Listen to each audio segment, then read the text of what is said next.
नमस्कार, आप देख रहे हैं सिटी न्यूज बरेली। मैं अंश माथुर। आइए डालते हैं नजर आज के समाचारों पर। बरेली कानून व्यवस्था को बनाए रखने के लिए आरएएफ की बटालियन बरेली पहुंची थी, जिसके बाद जाते वक्त उनका एंटीजन टेस्ट करवाया गया, जिसमें उनके 24 जवान कोरोना पॉजिटिव पाए गए। उन्हें एसआरएमएस में भर्ती कराया गया, जिसके बाद आज वे स्वस्थ होकर डिस्चार्ज किए गए हैं। इस बारे में अधिक जानकारी देते हुए आरएएफ के जवानों ने बताया, कोरोना को जो झेल रहा है उससे ज्यादा वो जो है जो उनको क्या बोलते हैं बीमारी को खत्म करने के लिए जो लड़ाई लड़ रहे हैं वो ज्यादा मेडिकल स्टाफ लड़ रहा है उसके लिए।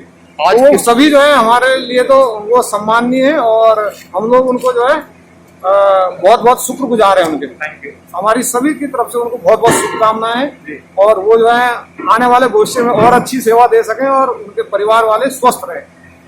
आज कितने लोग डिस्चार्ज होकर के आप लोग जा रहे हैं? आज हम 24 लोग हैं। एक हमारे जो 25 था वीर बहादुर सिंह जो है वो उनको कुछ अभी जो है बुखार अभी आ ही रहा था बीच बीच में, तो उनको हमने कहा कि आप अभी यहीं रहो क्योंकि यहाँ कोई दिक्कत नहीं आ रही है आपको, तो आप पूरा इलाज लीजिए, उसके बाद ही आप जो है डिस्चार्ज होंगे। तो हम लोग 24 लोग हैं जो आज हम डिस्चार्ज होकर जा रहे हैं और हम बड़े खुश हैं।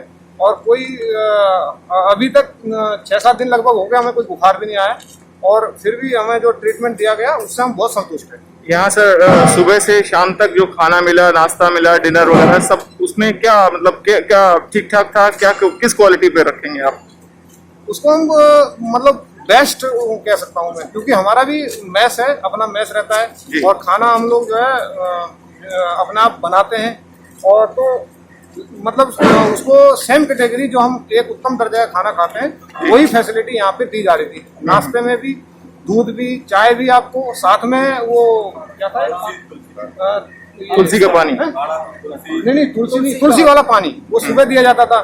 दिन में आपको सब्जी रोटी दाल चावल ये सब था, सलाद ये तो मिलता ही था। फिर शाम को भी आपको हल्दी वाला दूध भी है, काढ़ा भी है और साथ में और जो खाना नॉर्मल खाना है वो भी दिया जा रहा था। और जो दूसरे पेशेंट थे जैसे शुगर वाले, उनके लिए शुगर वाला डाइट आता था, उन्होंने चावल नहीं चाहिए करके या दूध में मीठा नहीं चाहिए, तो उसके अकॉर्डिंग ही आ रहा था।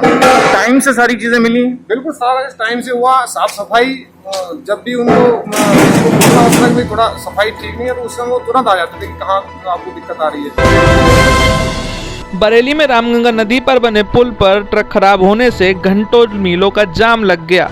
इसके साथ ही लोगों को वहां से गुजरने में कड़ी मशक्कत करनी पड़ी।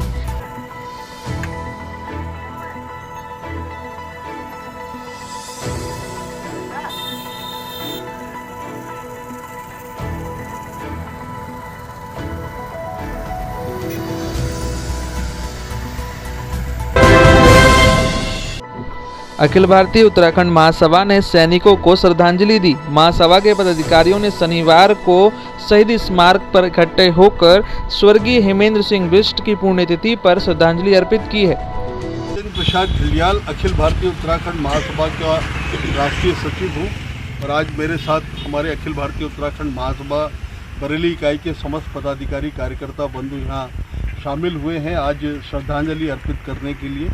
स्वर्गीय लेफ्टिनेंट हेमंत सिंह मेहर बिष्ट जो 7 गार्ड्स में जॉब करते थे, आर्मी में थे और आज ही के दिन यानी 19 सितंबर 2000 को जम्मू कश्मीर में एक सैनिक युद्ध में उन्होंने वीरगति प्राप्त करी और अपने देश के लिए अपने प्राण न्यौछावर करे।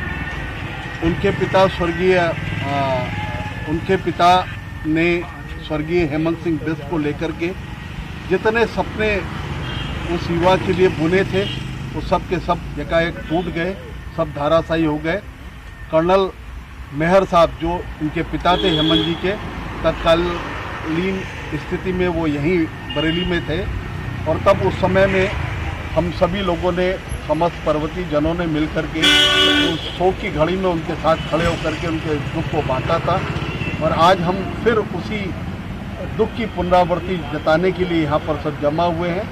आज सभी हम पर्वतीय क्षेत्र के रहने वाले उत्तराखंड महासभा के समस्त कार्यकर्ता बंधु आज स्वर्गीय हेमंत सिंह बिष्ट की आत्मा की शांति की प्रार्थना करते हैं, उन्हें श्रद्धांजलि अपनी अर्पित करते हैं और भगवान से प्रार्थना करते हैं कि वो जहाँ भी हो उनको शांति प्राप्त हो और ऐसे वीर योद्धाओं से हमारी उत्तराखंड की धरती पट्टी पड़ी है। हमारे उत्तराखंड में 8 जिले कालांतर में हुआ करते थे और तब भी और आज भी वहाँ 2-2 इन्फेंट्रीज हैं, गढ़वाल राइफल्स है, कुमाऊं रेजिमेंट सेंटर्स है और हम लोगों ने सदैव से इस देश की रक्षा के लिए सैनिकों का उत्पादन किया है, सैनिकों का निर्माण किया है और हमारी सैनिक शक्ति आज भारत देश की जितनी भी है उसमें कहीं ना कहीं उत्तराखंड का बहुत बड़ा एक योगदान है। ऐसे योगदान के रूप में हम हेमंत सिंह बिष्ट को भी आज याद करने यहाँ खड़े हुए हैं। हम सभी मिलकर के उन्हें श्रद्धांजलि अर्पित करते हैं और आज के दिन को अपना गौरवशाली दिन मानते हुए कि हमारे उत्तराखंड के एक शहीद ने अपने देश के लिए अपनी कुर्बानी दी है, वो कुर्बानी व्यर्थ न जाए और हमारी युवा पीढ़ी के पास एक संदेश पहुँचे कि हमारे युवा लोग आगे बढ़ कर के सेना में भर्ती हों, देश की रक्षा करें और देश पर आंख उठाने वालों की आंख को भेद दें और हमारे देश को सर्वोच्च स्थान पर पहुंचाने का जो श्रेष्ठ कार्य वो सदैव से करते चले आ रहे हैं, उस कार्य को करें। भारत माता की जय, Vande Mataram. Bishop Conrad school के अभिभावकों ने शनिवार को कलेक्ट्रेट में प्रदर्शन किया। बच्चों के साथ अभिभावक पहुंचे थे जिसमें उन्होंने बात कही है कि स्कूल लगातार बच्चों के घर परिवार पर फीस जमा करने का दबाव बना रहा है। इसी के साथ ही फीस जमा न करने पर नाम काटने की धमकी दी जा रही है। इससे न सिर्फ बच्चों के भविष्य से खिलवाड़ किया जा रहा है बल्कि कोरोना काल की महामारी को भी नजरअंदाज किया जा रहा है। इस बारे में अभिभावकों ने बताया कि फादर के पास तो कोई मिलने नहीं दे रहा। फादर मतलब हमारे आगे हाथ जोड़ रहे हैं कि नहीं फीस जमा करनी ही पड़ेगी हम लोगों को। अब हम कैसे जमा करें? हमारे पास अभी इतने पैसे नहीं है कि हम पूरी फीस जमा कर सकें। हम ये चाह रहे हैं कि हमें डिस्काउंट मिले, कुछ तो हमारे साथ रियायत हो। लॉकडाउन में सबका बिजनेस बिल्कुल डाउन हो चुका है। हम लोग मिडिल क्लास लोग हैं तो हम चाहते हैं कि हमारे साथ कुछ डिस्काउंट मिले, कुछ तो हमारे साथ अच्छे से रियायत दें तो हम अपने बच्चों को आगे पढ़ा सकते। ट्यूशन फीस लें, जो हमारी फीस टीचर्स की जो फीस है वो लें। हम स्कूल का तो कोई चार्जेस लग ही नहीं रहा है। बिल्डिंग यूज नहीं कर रहे हैं, बिल्डिंग की कोई चीज हम यूज नहीं कर रहे हैं। तो किस चीज़ की फीस? इतनी सारी फीस किस चीज़? सारी मेरा तो पेरेंट्स कर रहे हैं। मतलब हम सुबह 8 बजे से दोपहर 1 बजे तक हम बैठते हैं अपने बच्चे को लेकर, पूरा हम उसको स्टडी करा रहे हैं। तो कुछ तो हमारे साथ हो जाएंगे, कुछ भी नहीं। और उल्टा हमसे ये कहा जा रहा है आपके बच्चे का हम नाम काट देंगे। हमारे पास कल कॉल आई कि मैम अगर आपने कल तक फीस सबमिट नहीं करी तो आपके बच्चे का नाम कट जाएगा, फिर आपको रीएडमिशन की फीस देनी पड़ेगी। मतलब आप हमें और डरा रहे हो, धमका रहे हो इस चीज से। नाम काटने की धमकी मिल रही है। जी हाँ, हमें नाम काटने की धमकी दी जा रही है कि हम नाम काट देंगे आपके बच्चे का। बेचारी टीचर इतनी अच्छी है उसकी मैम, वो बोल रही है कि हमें शर्म आ रही है आपसे कहते हुए मैम कि आपके बच्चे का हमें नाम काटना पड़ेगा, आपके बच्चे का दबाव मेरे पर नाम आउट होता है। तो हम कैसे क्या करें बताइए? हम फादर मिल नहीं रहे हैं हमसे। अब जिनके पास पैसा है, जो गवर्नमेंट सैलरी उनको तो सही है, वो तो आराम से फीस दे रहे हैं। फादर को नहीं मिल पा रहा है। नहीं, फादर तो मिले नहीं। एक मैम एक कॉल गई थी, आपने से कोई गई थी, उन्होंने फादर ने उनके आगे हाथ जोड़ लीजिए। नहीं, अप्रैल तक फीस तो आपको जमा करनी ही है। गवर्नमेंट का कोई प्रोसीजर ऐसा सेप्टेम्बर तक जमा करनी ही करना। तो फादर वहाँ कॉलेज में बैठ नहीं रहे हैं या मिलना नहीं चाह रहे हैं? नहीं, फादर मिल रहे हैं मगर वो हाथ जोड़ रहे हैं, मिलना नहीं चाह रहे हैं। हाथ जोड़े मिलना नहीं चाह रहे हैं। हम कुछ नहीं कर सकते आप। हमारे हाथ में मतलब वाला है क्या कहना ये आपको फीस सबमिट करनी ही है। कितनी फीस है? कितनी फीस मांग रहा है? मेरा बच्चा सेकंड टी में पढ़ता है, कितनी फीस? 11,000 है, तो उसकी पूरी की पूरी ही सबमिट करनी है। आप लोग क्या चाह रहे हैं? हम ये चाह रहे हैं कि फीस हमारी आधी करी जाए, हमें डिस्काउंट दिया जाए। 6 महीने हैं तो 3 महीने और फिर हमें टाइम दिया जाए। आप हमें डरा रहे हो, धमका रहे हो कि बच्चे का हम नाम काट देंगे, तो इस चीज़ से तो हम वैसे इतना डर जा रहे हैं। हमारे बच्चे का फ्यूचर का सवाल है, हम चाह रहे हैं हमारा बच्चा पढ़ के कुछ बने, तो आप हमें और डरा के धमका के ख़त्म कर रहे हो बिल्कुल। भारतीय राष्ट्रीय दल के कार्यकर्ताओं ने कलेक्ट्रेट पहुंचकर जिलाधिकारी को एक ज्ञापन सौंपा जिसमें उन्होंने झोला छाप डॉक्टरों की संख्या लगातार बढ़ने के खिलाफ आज शिकायती पत्र सौंपा है, जिसके साथ ही चिकित्सा पर बुरा प्रभाव पड़ रहा है। इस बारे में अधिक जानकारी देते हुए ज्ञापन सौंपने आए भारतीय राष्ट्रीय दल के कार्यकर्ताओं ने कहा। और मैं भारतीय राष्ट्रीय दल से राष्ट्रीय अध्यक्ष हूँ। आज हम जिलाधिकारी महोदय जी को ज्ञापन देने आए हैं और ज्ञापन में हम लोग मांग कर रहे हैं कि हम लोगों के पास में काफ़ी समय सूचनाएं आ रही हैं कि लगातार बरेली शहर जिले के अंदर भ्रूण हत्या की जा रही है झोला छाप डॉक्टर द्वारा।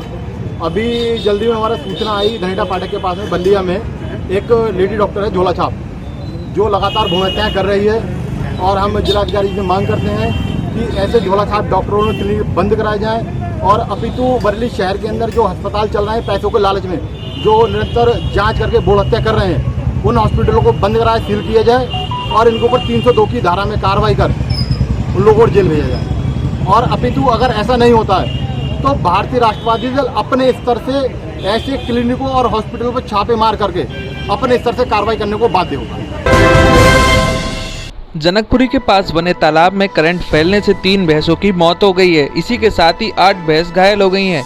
जनकपुरी रेलवे लाइन के पास बने तालाब में रोजाना की तरह आज भी भैंसों के झुंड तालाब में जा पहुंचा, जिसके बाद वहां लगे बिजली के खंभे से पानी में करंट फैल गया, जिसकी वजह से 3 भैंसों की तुरंत ही मौके पर मौत हो गई। इसी के साथ ही अन्य 8 भैंसें बुरी तरीके से घायल हो गईं।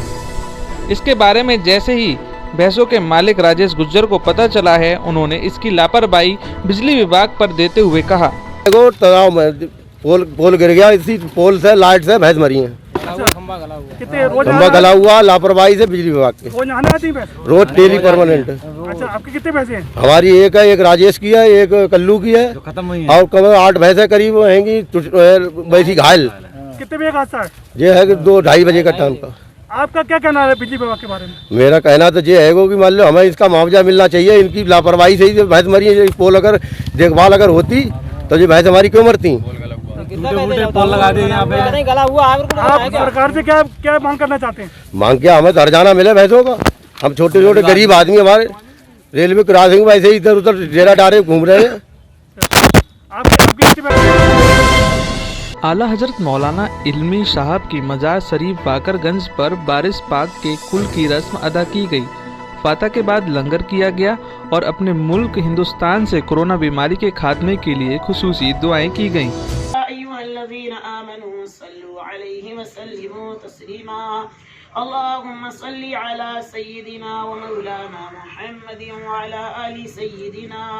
और भारत में बेरोजगारों को रोजगार मिलने के लिए दुआएं भी की गईं। हिंदुस्तान की तरक्की और खुशहाली के लिए देश और अमन चैन में रहे, इसके लिए भी दुआएं की गईं। बारिश पाक के मजार शरीफ पर हिंदू मुस्लिम भाइयों का तांता लगा रहता है। एकता की मिसाल है, वहाँ ओली और ईद एक साथ मनाई जाती है। इसी के साथ ही सभी लोग मिलजुल कर आपस में अनेकों त्योहार मनाते हैं। आज भारत के अलग अलग शहरों में बारिश पाक का कुल शरीफ हुआ। बरेली में कुल शरीफ में नदीम शमसी, पम्मी खां वारसी, मुजाहिद इस्लाम साबिक सहित अन्य लोग ने शिरकत की। अगर आप हमारी खबर फेसबुक पेज पर देख रहे हैं तो लाइक करना ना भूलें। इसके साथ ही हमारे फेसबुक पेज के साथ साथ यूट्यूब पेज को भी सब्सक्राइब करें।